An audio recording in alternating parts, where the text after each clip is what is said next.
किसान भाइयों, गंदम को काश्त करने का जो सबसे अहम मरहला है वो है ज़मीन की तैयारी और बीज का इंतखाब। तो ज़मीन की तैयारी में आम तौर पे जो नॉर्मल ज़मीनें हैं उनके लिए हम एक रोटावेटर या डिस्क का इस्तेमाल करते हैं और उसके बाद हम उसके ऊपर हम सिफारिश यही होती है, हम कहते यही हैं कि जो माहरीन हैं कि आप लाइनों में काश्त करें, यानी ड्रिल से काश्त करें, जिससे और ड्रिल भी दो तरह की है। एक तो यह है कि सिर्फ वो जो बीज है वो लगाती है।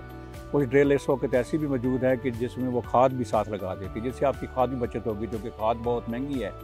तो अब आपने देखना है कि आपकी ज़मीन आपने जो है ये किस तरीके से छट्टा करके गंदम लगानी है या आपने लाइनों में काश्त करनी है ड्रिल से। हम सिफारिश करते हैं कि आप ड्रिल से काश्त करें, जिससे आपकी पौधे आपकी पैदावार भी बेहतर होगी, आपकी जो है बेहतर तरीके से बीज भी बचेगा और आपका जो है खाद भी बचेगी। तो उसके बाद दूसरा है कि आपका बीज कौन सा इस्तेमाल करना है। तो बीज का इंतखाब बड़ा अहम है।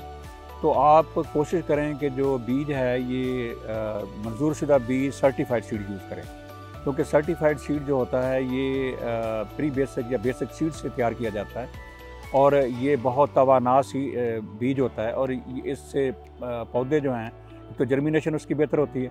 दूसरा ये है कि ये एक नए बीज होते हैं और इनमें बीमारी का भी हमला कम होता है। तो हमारी आपसे यही सिफारिश होगी कि आप जो है एक सर्टिफाइड सीड, और अगर आपने घर का बीज इस्तेमाल करनी है तो उसको आप साफ़ करें, साफ़ सुथरा करें और उसमें जो एक कमज़ोर बीज है उसको अलहदा कर दें और सेहत और तंदुरुस्त बीज इस्तेमाल करें।